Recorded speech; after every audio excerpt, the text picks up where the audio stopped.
What's up, everybody? This is Jeff with In the Pit Radio and Maximum Threshold Radio, and I'm with the infamous Pepper Keenan of Down. What's going on, Pepper? What's up? Nothing, man. Nothing. Trying to chill. I'm sure you're trying to do the same thing in that swampy heat you guys got going on down there. I wish I could. I'm just not very good at it. I hear you, man. And speaking of not being good to chill, man, I would imagine that you are about to get very busy within the next couple of weeks. Is that correct? As the Eastbound and Down tour starts? Yeah, we're getting ready to raise a whole bunch of stink, I guess. Go make a big mess up the East Coast. Well, it's been quite a while. It's been a while, man. You need to trash the East Coast, so we're looking forward to it. Yeah, we're ready. We are ready and waiting. Pepper, I noticed it's about nine dates, man, on the tour. It's not like a real long trek or anything. Is there any specific details why it's a kind of get out, hit it, and get back real quick type of tour? Yeah, we're kind of talking about working on new material for the third EP and just kind of getting our feet back in the water. Everybody's been busy doing different stuff, and we haven't played in a while.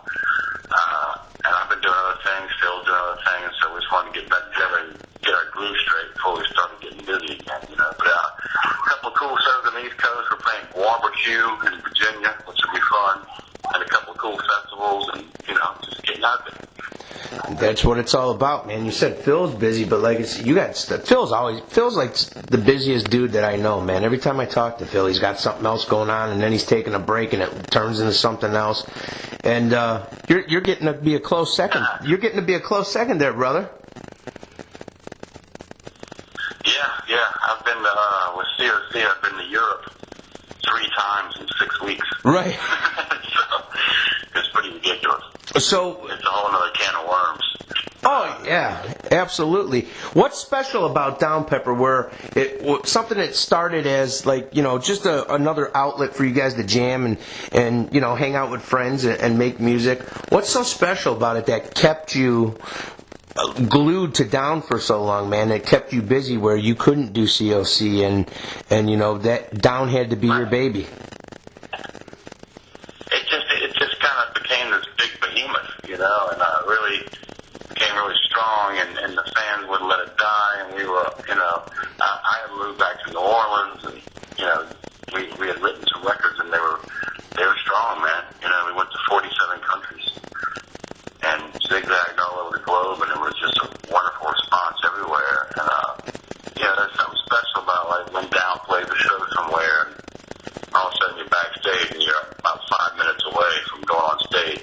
It just becomes electric. I can't really explain it.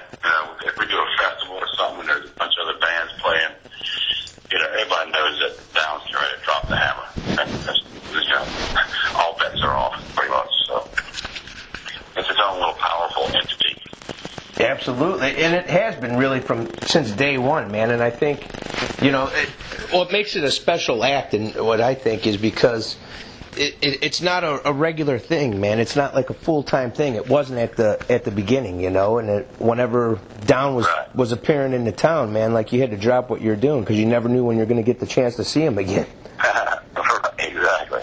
Yeah, I mean, it's just a bunch of dudes from the wrong side of the tracks from different bands that just like to get together and jam, and when it's time to go, we just do it. And that's what it's all about. That's part of the appeal, I suppose. That's what it's all about. So are you guys just like a whole bunch of dudes that are just music nerds, man, and you getting together, geeking out, and jamming too? Is that what makes it cool as well? Pretty much. Just a bunch of heavy metal kids who got old, I guess. You're old. Don't enjoy the song. Right. Now, Pepper, I've read in places that COC is going to write new material while you have a little bit of spare time to devote to the project. And how do you differentiate between writing COC stuff and Down stuff? And since you haven't been doing COC stuff for a while, do you foresee a problem or troubles getting back into that mode and separating the two? Not really. I mean, the biggest difference with the COC stuff is that I'm singing, you know, so my brain acts differently towards that than writing songs for Phil to sing. And it's two different entities. I don't know how I split it in half, but I do it. And I just go off the catalyst of what the last COC record was, which I thought was an extremely strong record.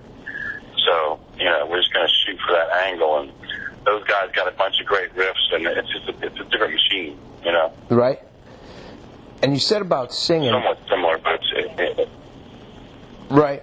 Say it again. I said you talked about singing and everything and writing riffs for Phil to sing on. Did you kind of give Phil like, hey man, you don't got to yell and scream and pop blood vessels in your eyes with Down, man. This is, you know, just go with it. Was it hard to break him of that?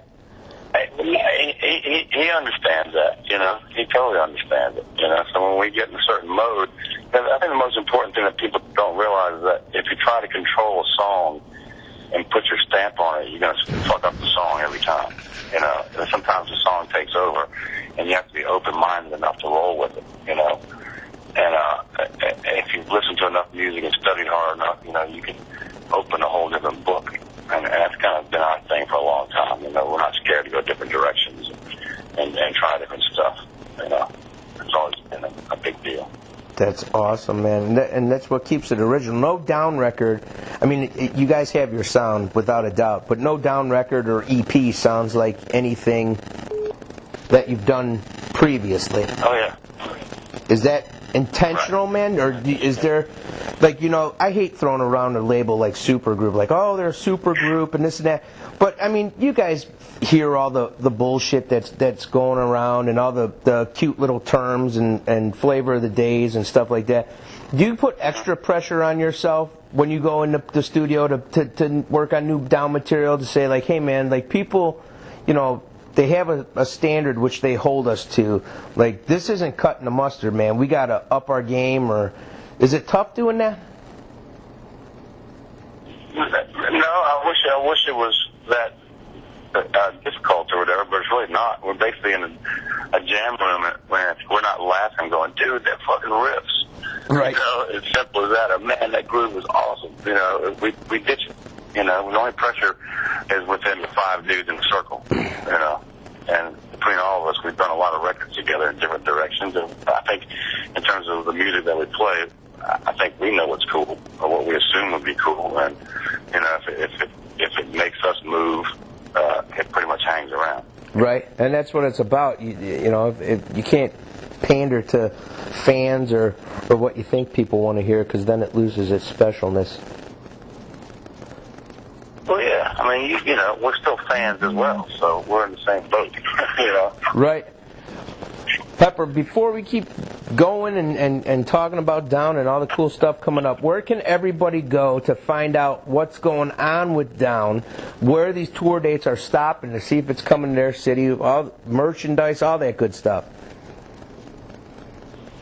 I'm guessing you have to go to down-nola.com. You know, our little website thing, or our Facebook page, which I'm not very good at, but I know we got one. It's a necessary evil today, though.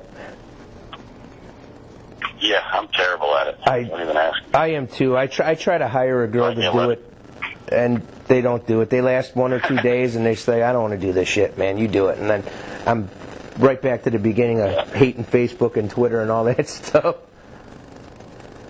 All right. So, the new EP you talked about in the series of 4, the third one, do you guys have anything written already, or do you guys go into this, because I mean it's a different mentality than going in and recording 11 or 12 tracks for a full length, man. I mean, you're going in there, you're cutting 6 songs. Do you kind of just like all get together and say, okay, it's time, we got time, or do you have anything cooked up beforehand going into it? No, we've got a pretty good direction of where we want to head to, and you know what the overall feel is going to be of this EP, and we've all got our riffs and certain songs that we want to throw at each other and go from there. You know, it's going to be kind of a evolutionary part of Down on this third EP, so yeah, we're excited about it. We're going to be putting our dicks on the chopping block, so to say. And it'll also be the second time that you made a EP with Bobby and not Kirk.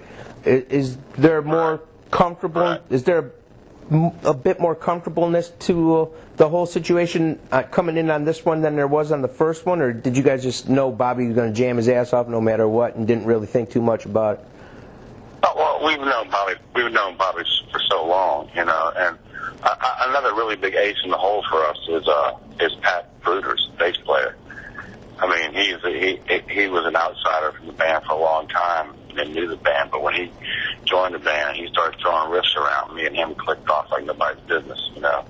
So he's got a super deep arsenal of just insanely brilliant riffs and you know, basically half of songs and whatnot. So it's been a super easy transition, you know, for all of us. And then, you know, because we're all in the same boat here, so we understand what we're supposed to be doing, and those guys do too. Right. Well, that's good, Kirk. And like I said, man, it's got to be crazy to go into it and not know, especially Kirk. I mean, he's the frickin' riff lord, man, and so far Bobby more than lived up to his end of the deal, man. So it'll be interesting to hear where you guys go. Now, Pepper, I've read throughout the last couple years, you know, since this whole EP deal came up and it was talked about, that there's been ideas kicked around that there may be an acoustic EP in there or something to that effect. Is that still the plan, or is it whatever comes out when we get together? Yeah, I wouldn't use the word acoustic. I would just say it might not be as bombastic as the other first two EPs. Okay. Know? But we'll see. You know, all bets could be off. Who knows? You know, how we're feeling. But that's kind of the idea that we had. For this third one, or the we got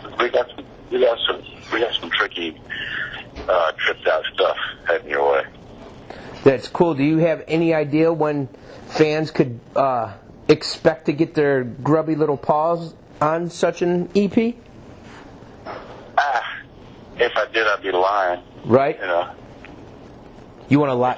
It's on the list. I'll put it that way. Right. Nice. It's on the list. That's the way to go too, man. It's on the list. Throw the tease out there. Keep people on the edge of their seat. And this is also for downtime. I mean, in downtime of recording or a cycle, whatever you'd like to call it. This is pretty quick for you guys too. I mean, and granted, it's only 5 or 6 songs, but has that helped you or made things more crazy for you? It's hard to say, man. We're kind of in uncharted territory. You know, when we came up with the idea of doing 4 EPs, everybody was like, man, that's crazy. But then once we started doing it and coming out, other bands like, man, that's a really good idea. You know, because it allows us more freedom to shift gears in between EPs, and it allows us more time to get on the road and spend with the fans, and it just opens up a lot of things to throwing a record against the wall and touring for 3 years and hating each other at the end of a 3-year worldwide tour. You know, so it gives us more time to have a little bit of balance and experiment in different styles of music and different directions. And record companies probably love that idea too. I mean, if they even exist anymore. But I mean, like, you guys got to get kickbacks and royalties on that, man. That's your deal. Yeah, in theory, they're still hanging in there with us. Don't think we're crazy yet. Right. Pepper, who you taking out on the road on this Eastbound and Down tour, man? Who you going to let have the honors of opening up for Down? I think we got Child Bite, the band from the Detroit area, and a band called Mountain of Wizard, which is some crazy kids from New Orleans who just rip. And I've been a big fan of their stuff for a long time, and yeah, they just got it. So it'll be fun. A bunch of young bands and then Down. And Down, the old crafty veterans. Are you going to teach Child Bites everywhere nowadays, man? I mean, like they're out with Phil. Right? Yeah, they're out with Phil now, and they're going to be out with Phil and you guys again. So it's kind of diverse too, man. Yeah. You know. Do you guys like doing that? Not sticking That's with part of the idea, you know. Do you like that though? Not sticking with the status quo, you know, because everybody will say, "Oh, you got to take like a doomy band out, man. It's Down. You got to take like a doomy band, or you got to do this." Do you like saying, "Nah, man"? Nah, we do that. We do what we want. We do it. do what we want. It's a crazy dog park.